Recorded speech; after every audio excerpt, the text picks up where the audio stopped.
Slide. बघा, म्हणजे communication होणं म्हणजे काय होणं, तर संदेश वहन होणं, एका ठिकाणाहून दुसऱ्या ठिकाणापर्यंत जाणं आणि त्यांना ते समजणं, हा या प्रोसेसचा भाग आहे. असं नाही समजा आपण काहीतरी आपल्याला वाटतं आणि आपण ते मांडलं, पण तिथपर्यंत पोहोचलंच नाही. बरं समजा पोहोचलं, त्यांना ते समजलंच नाही आणि त्यांना असं समजलेलं आपल्याला समजलं नाही, तर तिथे कोणत्या स्वरूपाचं कम्युनिकेशन झालं नाही, हे लक्षात घ्या. म्हणून ते एक मेकॅनिझम म्हणून आपल्याला समजून घेणं गरजेचं आहे. So what is the process of communication? काय प्रोसेस आहे बघा. तर तुम्हाला एक सर्कल दिसेल, एक सायकल दिसेल. त्याच्यात सगळ्यात वरती असतो सेंडर, जो संदेश पाठवणारा आहे. त्यानंतर पुढे मेसेज जातो. पण मेसेज जातो म्हणजे काय होतो? एन्कोडिंग होतं. बघा, एन्कोडिंग होणं म्हणजे काय होणं? आता माझ्या डोक्यात एखादी कल्पना आहे. ती काय जशी तशी मी काय म्हणलं, की डोक्याला डोकं लावलं म्हणजे दुसऱ्या डोक्यात ती कल्पना गेली, असं होणार नाही. बघा, तर मला तो मेसेज एका विशिष्ट कोडमध्ये काय करावं लागणार आहे, त्याचं संकेतीकरण करावं लागणार आहे. एन्कोडिंग त्याचं होणार आहे. आणि ते संकेतीकरण करायचं म्हणजे मला काही सिम्बॉल्स वापरायचे किंवा एखाद्या गोष्टीसाठी मला काय करावं लागेल, तर त्यासाठी मला काही ध्वनी संकेत एकत्र आणावं लागतील. म्हणजे ध्वनी संकेत मी एकत्र आणेल, त्याला एक अर्थ असणार आहे आणि ते अर्थ मध्ये काय होणार, तो मेसेज आपण काय करणार आहे, क्रिएट करणार आहे. म्हणजे अर्थ बंधन त्या ठिकाणी होतं आणि ज्यावेळेस ते अर्थ त्यामध्ये असतो दडलेला, त्यामध्ये समाविष्ट असलेला किंवा त्याला दिलेला अर्थ, मग ते एका चॅनलच्या माध्यमातून काय होतं, एका म्हणजे चॅनल म्हणजे एक माध्यम, एका माध्यमातून ते दुसऱ्यापर्यंत पोहोचतं.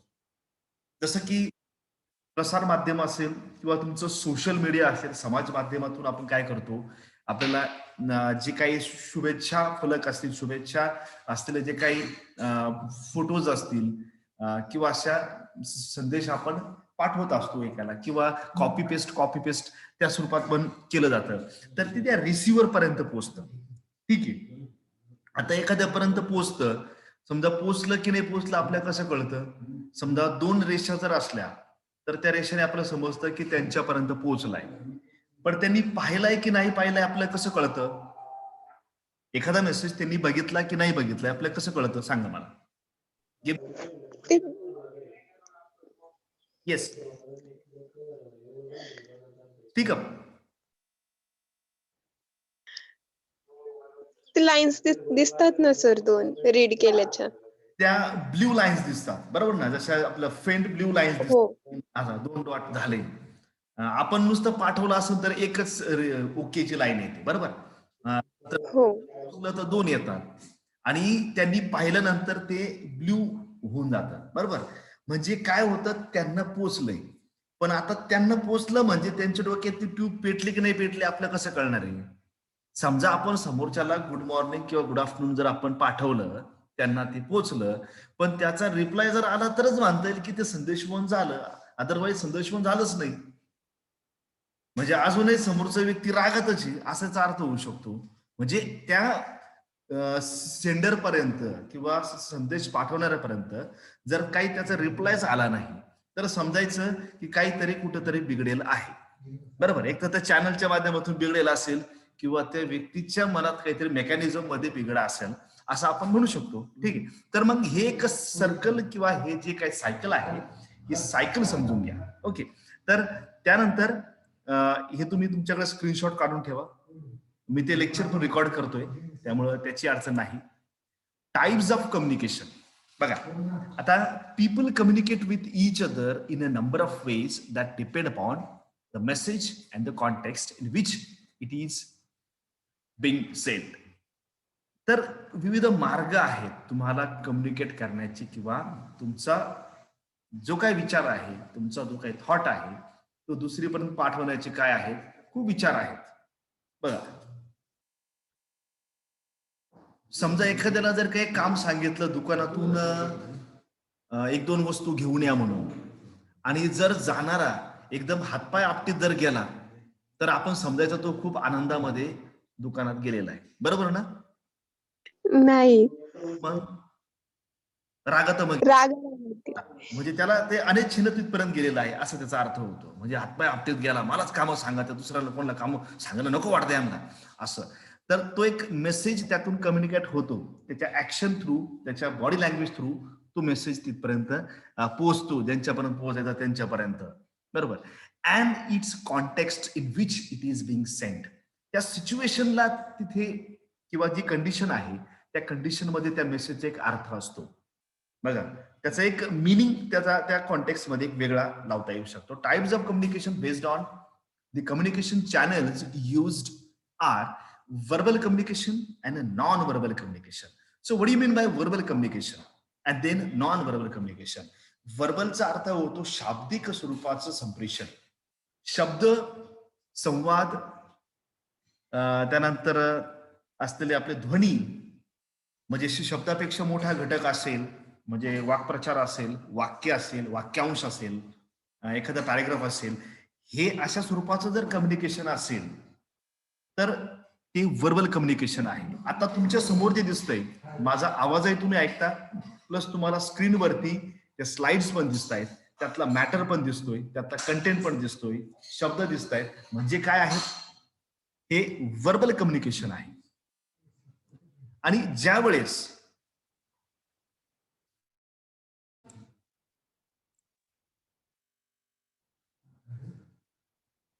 एक्सप्रेशन्स तुम्हाला दिसत आहेत, बघा, काय समोरचा किती पेटेल किंवा किती राग आलेला आहे किंवा काय चेहऱ्यावरती हास्य आहे, हे फक्त त्याच्या एक्सप्रेशननी कळतं, त्याच्या हातवाऱ्यांनी कळतं, बरोबर, त्याच्या डोळ्यांच्या एक्सप्रेशननी कळतं, बरोबर. That is what, that is non verbal communication. Your body language, your visible parts that you can use to communicate, म्हणजे ओरली आणि रिटर्न हे जे कम्युनिकेशन आहे ते वर्बल मधला येतं, पण इथे नॉन वर्बल मध्ये without using a single word you can communicate.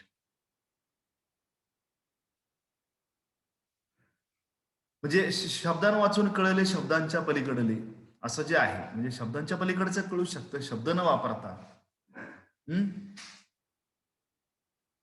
म्हणजे डोळ्यांनी होणारं कम्युनिकेशन असेल, भुवयांनी होणारं कम्युनिकेशन असेल, किंवा बायको असं जर असं बांगड्या जर असं वरती केलं ना, असं करून जर हा काय म्हणले, दॅट काइंड ऑफ कम्युनिकेशन.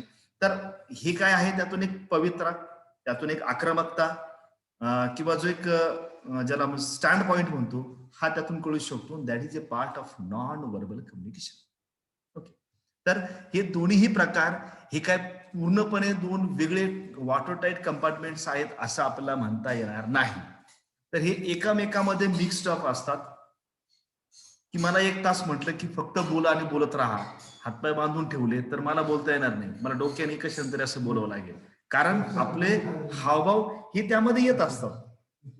ते म्हणजे आपण ठरवून काही गोष्टी होतात असं नाही, पण ते आपल्या बोलण्यातला किंवा सांगण्यातला त्याचा एक तो अविभाज्य घटक आहेत, त्यातून आपण एक्सप्रेस करतो. ठीक आहे, तर तसंच फक्त हावभावच करायचे, बोलायचंच नाही असं पण करता येणार नाही. तर दोन्ही गोष्टी त्यामध्ये महत्वाच्या आहेत, तितक्याच महत्वाच्या आहेत. आता समजा एखादा फोनवर बोलत असला, मोठ्याने खूप मोठ्या आवाजामध्ये बोलतोय आणि बोलताना हातवारे करतोय, पण ते फोन मधल्या माणसाला ते दिसत नसतं, पण तरी त्याला ते हातवारे तो करत असतो, स्वतःच्या समाधानासाठी म्हणा किंवा स्वतःच्या प्रकटीकरणासाठी म्हणा. वर्बल कम्युनिकेशन, बरं. आता verbal communication it refers to the form, हे सगळ्या नोट्स काढून घ्या बरं का तुमच्याकडे. It refers to the form of communication in which message is transmitted verbally. ज्या फॉर्म मध्ये किंवा ज्या प्रकारामध्ये, ज्या स्वरूपात आपला मेसेज पाठवला जातो, ट्रान्समिट होतो, जर शब्दाच्या स्वरूपात किंवा ध्वनीच्या स्वरूपात जर मेसेज जात असेल, पोहोचत असेल, तर ते झालं शाब्दिक स्वरूपाचं संप्रेषण. मी काय सांगतो तुम्हाला कळलं का, समजलं का? हो सर. हा, मग आता मी जे तुम्हाला संप्रेषणासाठी जे माध्यम वापरलं, जे माझा जो आवाज तुमच्यापर्यंत पोहोचला, तर तो त्याच्यामधला काय आहे तर ओरल कम्युनिकेशनचा भाग झाला. ओके, म्हणजे वर्बल मध्ये काय येतं तर ओरल आणि रिटन कम्युनिकेशन येतं. यातलं जो बोलण्याचा भाग आहे किंवा जो ध्वनीचा भाग आहे साऊंड, तो काय आहे तोंडी बोलणं असेल, oral communication. Communication is done by word of mouth and a piece of writing. बघा, म्हणजे एका लिखित संदेशाच्या माध्यमातून काय करू शकतो आपण, तिथे एक म्हणजे आपण लिखित संदेशाच्या माध्यमातून आपल्याला कळतं की असं असं आहे या ठिकाणी, आणि आपल्याला ते वाचून आपण काय करू शकतो, त्याचा अर्थ लावू शकतो. तो म्हणजे तिथेच त्या प्रकारचा संदेश वहन होतो, संप्रेषण होतं. काही बोलून सुद्धा त्या प्रकारचं केलं जाऊ शकतं. नुसतं तोंडी बोलून, आता मी तुमच्याशी बोलतोय, तुम्ही ऐकताय, यातून एक कम्युनिकेशन होतंय, आणि तुम्ही स्क्रीनवरती पाहताय आणि वाचताय, त्यातूनही एक प्रकारचं कम्युनिकेशन होत असतं. आता चांगलं प्रभावीपणे बोलता येण्यासाठी, संदेशवहन करण्यासाठी आपल्याला काय करता आलं पाहिजे याचा, तर सोपी सोपी वाक्य, सोपे सोपे एक्सप्रेशन आपल्याला येता आले पाहिजे. तर त्याचा एक अॅक्रोनिम त्याने वापरलेला आहे की आपल्याला संदेशवहनाचा कीच काढता आला पाहिजे.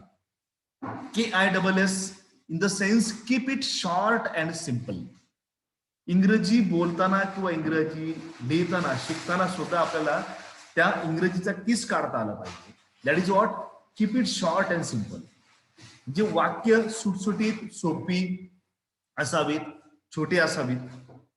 एक्सप्रेशन्स किंवा जे आपण तोंडी बोलतो तेही एकदम छोटं आणि संवादी स्वरूपाचं असावं, सुसंवादी स्वरूपाचं असावं.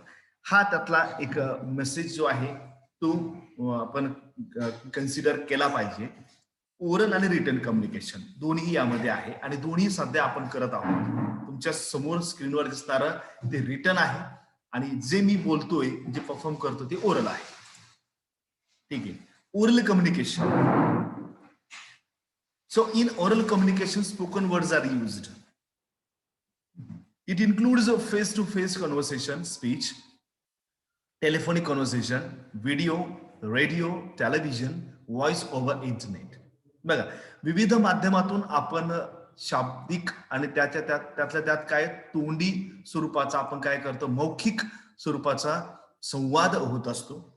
रेडिओ कानाला लावून सुद्धा आपलं काय होतं, समोरचा काय म्हणतोय, किती स्कोर रन झाला ते सांगू शकतो, आहे की नाही.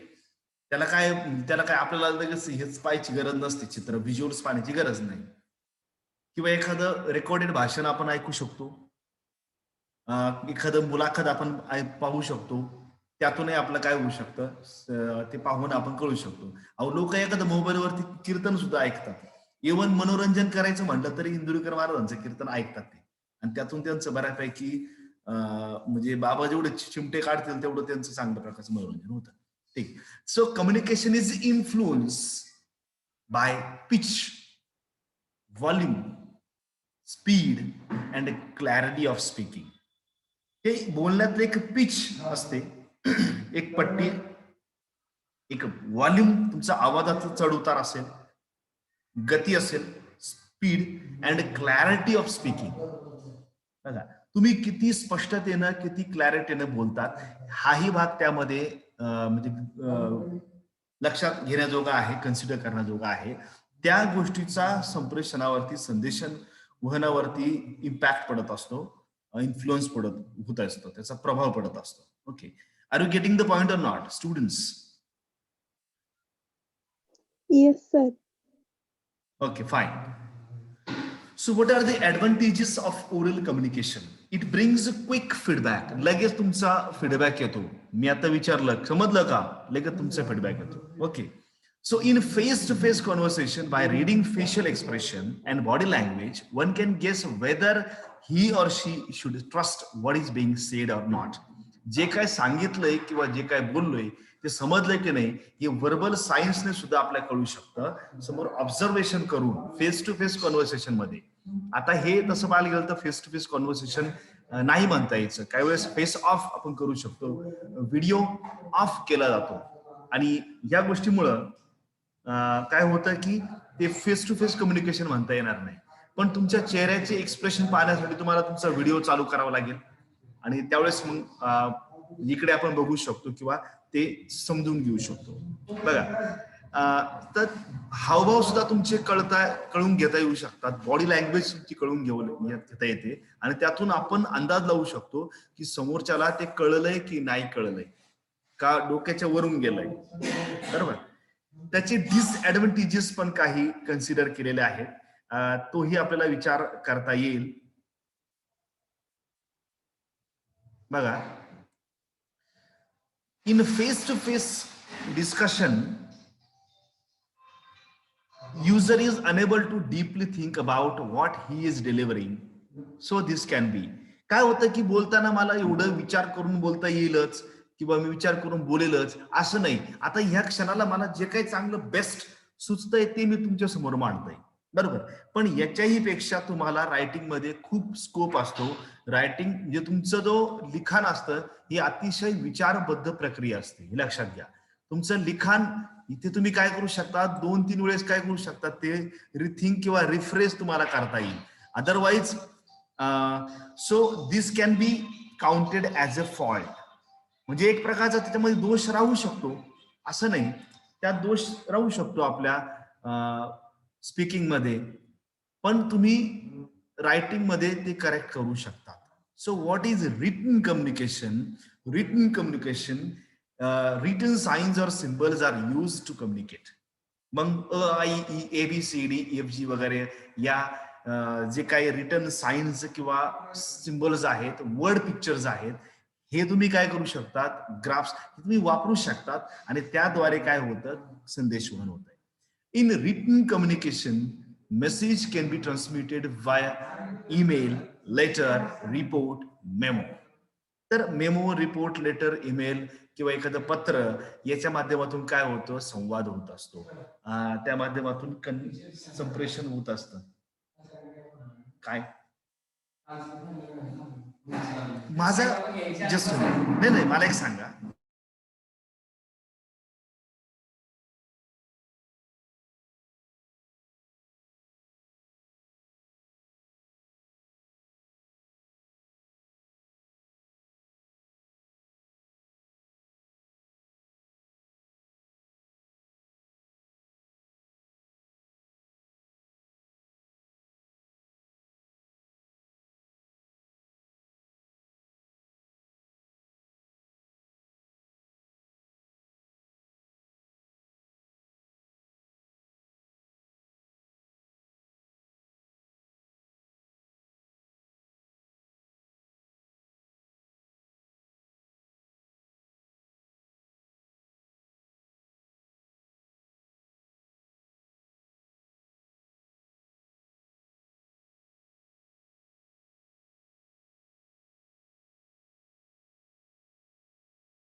कधी येणार? So you can administer the advantages and disadvantages of written communication. नंतर जॉईन करा की मला 5 A minute. message can be edited and revised. Written communication provide a record and backup. A written message enables a receiver to fully understand it and send appropriate feedback. बघा, तर त्याचा महत्वाचा फायदा असा म्हणता येईल रिटन कम्युनिकेशनचा की ते एक मोस्ट कॉमन फॉर्म आहे बघा, आणि बिझनेस कम्युनिकेशन मध्ये वापरला जातो. ईमेलमध्ये, लेटरमध्ये, रिपोर्टमध्ये, मेमोमध्ये हा प्रामुख्याने वापरला जातो, वापरला गेलेला आहे. हा मेसेज आपण वारंवार एडिट आणि रिवाइज करू शकतो, रीरीड करू शकतो बघा, त्याचा बॅकअप घेऊ शकतो आणि आपण लिहिलेलं आपण काय करू शकतो, सेव्ह संग्रहित करू शकतो. लक्षात घ्या, तसा जो आपला स्पोकन मेसेज आहे किंवा आपण जो साऊंड आहे तोही आपला रेकॉर्ड करता येतो, तो चेंज नाही करता येत. वन्स इट इज स्पोकन ते काय परत बदलता येणं शक्य नाही. तेवढं पण कॉपी करून तेवढं कट करून दुसरा पीस टाकणं हे नंतर करता येतं. पण रिटर्नचा फायदा असा असतो की ते आपल्याला अप्रोप्रिएट याच्यानुसार आपण काय करू शकतो, रिथिंकिंग करून पुन्हा पुन्हा ते पाठवता येतं, घेता येतं. So here you can see that and the next is here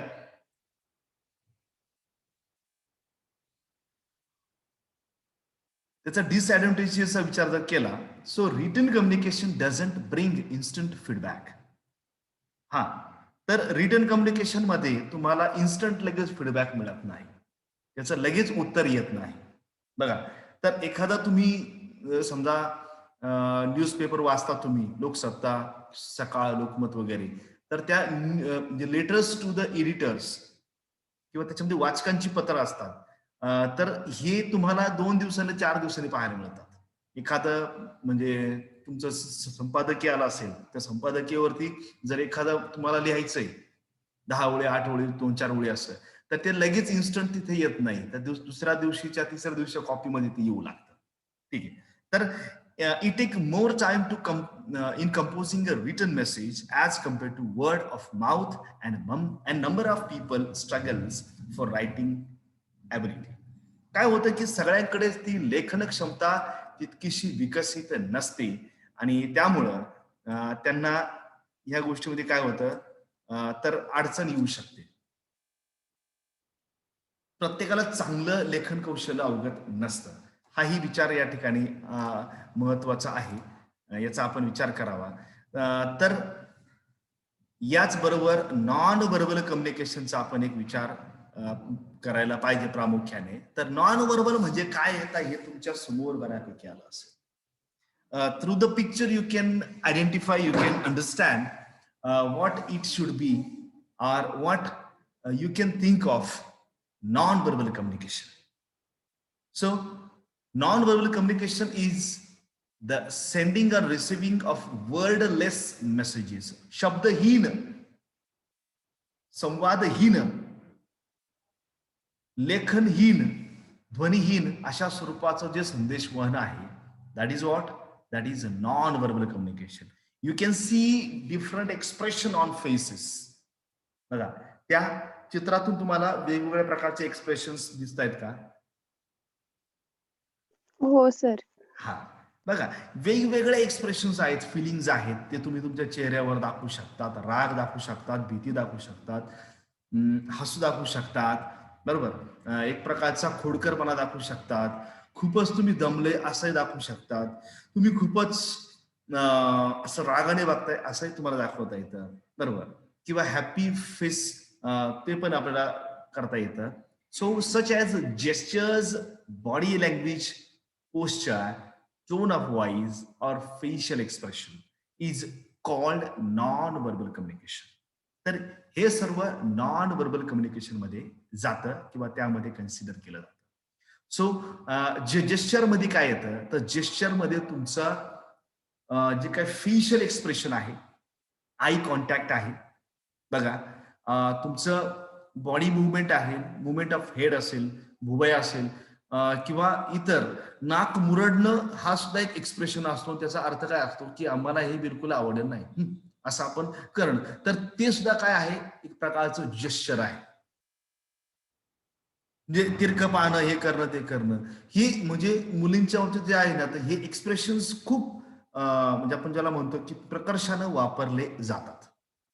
बघा, बॉडी लँग्वेजचा एक भाग असतो, म्हणजे सगळे तुमच्या बॉडी लँग्वेज म्हणजे पूर्ण देहबोलीचा एक भाग, की आपण बोलताना आपलं पूर्ण शरीराची सहमती त्यामध्ये असते. बघा, आणि पूर्ण आपलं शरीर कम्युनिकेट करत असतं. बरोबर ना? तर विशिष्ट कोणत्या पार्टकडून आपलं कम्युनिकेट करून घ्यायचंय, हा पण एक काय असतो याच्यातला भाग असतो. बरोबर. अँड पोश्चर, तुम्ही कसे उभे आहात, तुम्ही कसे बसलेले आहात, किती ताठ मानेनं तुम्ही बसलेले आहात, किंवा एकदमच फार असं असं पुढे वाकून किंवा असं वाकडं तिकडे होऊन जर तुम्ही बसले असं केलं, तर ते काय होतं, त्यातून काही मेसेज कम्युनिकेट होत असतो. बघा, बोलण्याचा आवाज, टोन, जर टोनल क्वालिटी, यावर सुद्धा काय होतं, एक याचा पण एक इम्पॅक्ट पडत असतो. अरे भाऊ, साखर आणली का? तिकून जर उत्तर आलं, हा आणली ना म्हणून, तर यातून एक वेगळा मेसेज जातो. म्हणजे यातून आणली ना म्हणजे काय, म्हणजे माझी इच्छा नसताना मला तुम्ही पाठवलं, मला तुम्ही जायला लावलं, हा एक भाग त्याच्यातून त्या टोन मधून येतो. ओके. और फेशियल एक्सप्रेशन, चेहऱ्याच्या आपल्या विविध प्रकारचं दर्शन त्यातून होऊ शकतं. Non verbal communication is all about the body language of speaker. तुमचं बॉडी लँग्वेज, देहबोलीचा जो काय भाग आहे, हा सगळा अशाब्दिक स्वरूपाच्या संप्रेषणामध्ये समाविष्ट आहे. So non verbal communication have the following 3 elements. तर याच्यात 3 एलिमेंट्स येतात. मला वाटतं त्याच्यामध्ये तसे आता इथे जे दिसतात, याच्या व्यतिरिक्त आणि जे एकदमच तुम्ही थेरॅटिकल पॉइंट ऑफ व्ह्यूने गेलं, तर त्याचे म्हणजे प्रॉक्सेमिक्स, त्यानंतर क्रोनेमिक्स, आणि या स्वरूपाचे आहेत. अपिअरन्स आहे, बॉडी लँग्वेज आहे, हे काही भाग त्याच्यामध्ये जातात. बरोबर. त्यानंतर कायनेसिक्स म्हणून एक आहे. तर कायनेसिक्स मध्ये हे सगळे येतात, तुमचे gesture, body language, posture, tone of voice, facial expression. त्यानंतर जे क्रोनेमिक्स आहे त्याच्यामध्ये टाइम येतो, टाइम मॅटर त्यावर किंवा टाइम फॅक्टर. एखादी व्यक्ती तुमच्यापर्यंत आली, तर तुम्ही त्या व्यक्तीला किती एंटरटेन करतात, किंवा तुम्ही त्या व्यक्तीला किती वेळ देतात, किंवा काय, की लगेच म्हणता याचं रूट जो आवडला दंडी गाता, असं म्हणजे that is what it depends on the thing. त्यानंतर त्याच्यामध्ये डिस्टन्सचा एक पार्ट असतो. तर डिस्टन्स म्हणजे काय, तर जेवढं आपण जवळची व्यक्ती असते, म्हणजे सायकोलॉजिकल डिस्टन्स कमी असतं, मेंटल डिस्टन्स कमी असतं, तेवढं आपण तेवढं फ्रँकली त्यांच्याशी कम्युनिकेट करू शकतो. ते जसं जसं काय होतं की फॉर्मल बनतं, डिस्टन्स त्यामध्ये जास्त असतं. बरोबर. म्हणजे एक अधिकारी व्यक्तीशी बोलायचं म्हणलं की ते डिस्टन्स जास्त जास्त वाढत जातं, आणि त्याप्रमाणे आपण त्या प्रकारचा डिस्कोर्स, त्या प्रकारचा डायलॉग हा बदललेला आपल्याला दिसून येतो. सो अपीअरन्स, आता अपीअरन्स ऑल्सो मॅटर्स. अपीअरन्स सुद्धा त्याच्यामध्ये काय करत असतं, मॅटर करत असतं. It matters a lot.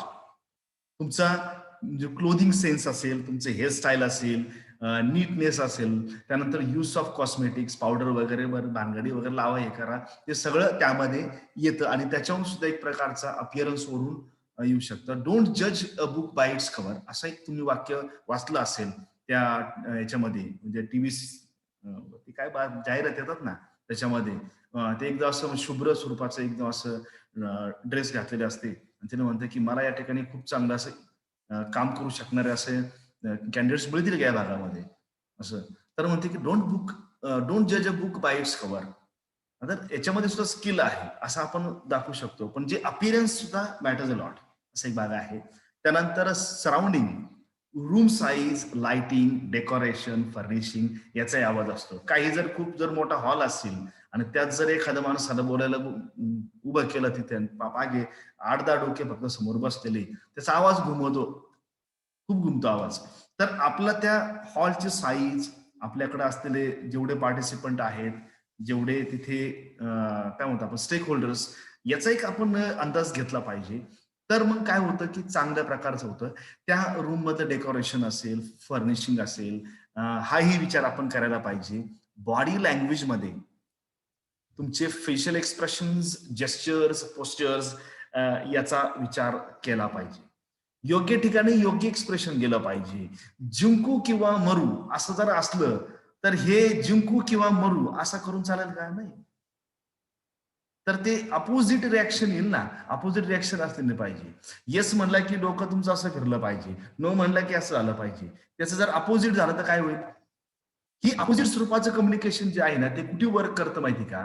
ती नाटकामध्ये वर्क करत असतं आणि त्यातल्या त्यात कॉमेडीमध्ये ते वर्क करत असतं. जे तुमचं विरोधाभास ज्यावेळेस तिथे निर्माण करत असतो आपण, तर तिथे अशा प्रकारचे स्टेटमेंट्स किंवा contradictory things can be worked out in comedies. बघा, पण प्लेन तुमचं कम्युनिकेशन आहे तर यात तसं करता येत नाही. Sounds, so voice tone, volume और स्पीच रेट, ह्या गोष्टीला सुद्धा काय आहे तुमचा तिथे वेटेज आहे. हा वेटेज आपण देतो तुमच्या आवाजाला, टोनल क्वालिटीला, तुमच्या स्पीच रेटला, तुमचं बोलण्यातलं तुमचं स्पीच काय आहे. माझे एक मित्र आहे डॉक्टर प्राध्यापक नामदेवराव पवार. अहो, त्यांना जर असं नॉर्मली बोलायला लावलं ना, त्यांचं स्पीड इतकं जास्त असतो ना. का? कारण त्यांची विचार सुचण्याची प्रक्रिया किंवा विचार सुचण्याचा जो एक म्हणजे स्पीड आहे, गती आहे, ती खूप जास्त आहे आणि खूप चांगल्या प्रकारचं व्याख्यान देतात. पण सगळेजण त्यांचं एकच गोष्टीचं सांगतात की सर थोडं जरा हळू घ्या, थोडं जरा स्लो घ्या. आणि त्यांना काहींना तसं स्लो घेणं किंवा करणं जमत नसतं. ठीक आहे. आता लेवल्स ऑफ कम्युनिकेशन, तर हा एक भाग याच्यामध्ये आहे बघा. आणि लेवलमध्ये इंटरपर्सनल कम्युनिकेशन आहे, इंट्रापर्सनल. आपण आपल्याशी बोलणं, आपलाच वाद आपुल्याशी. तुकोबा महाराज जे म्हणतात, तर स्वतःशी होणारा संवाद असेल, स्वगत, हृदयगत होणं. त्यानंतर इंटरपर्सनल कम्युनिकेशन, इंट्रा म्हणजे व्यक्ती अंतर्गत, बरोबर, आणि इंटरपर्सनल म्हणजे आंतरव्यक्ती, दोघांशी बोलणं त्या स्वरूपाचं.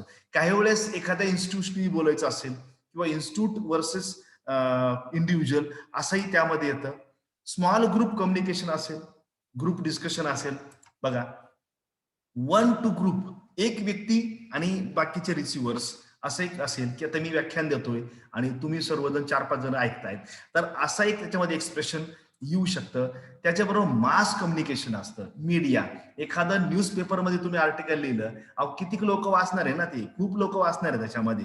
किंवा न्यूज चॅनलवरती एखादं बातमी देणार आहे किंवा डान्स करणार आहे, पाहणारे भरपूर आहेत ना. ते काय एक असा म्हणजे ठराविक असा कुणी त्याचा असा आपण रिसिव्हर म्हणू शकत नाही आपण. मास आहे, बरोबर, म्हणजे ते प्रसार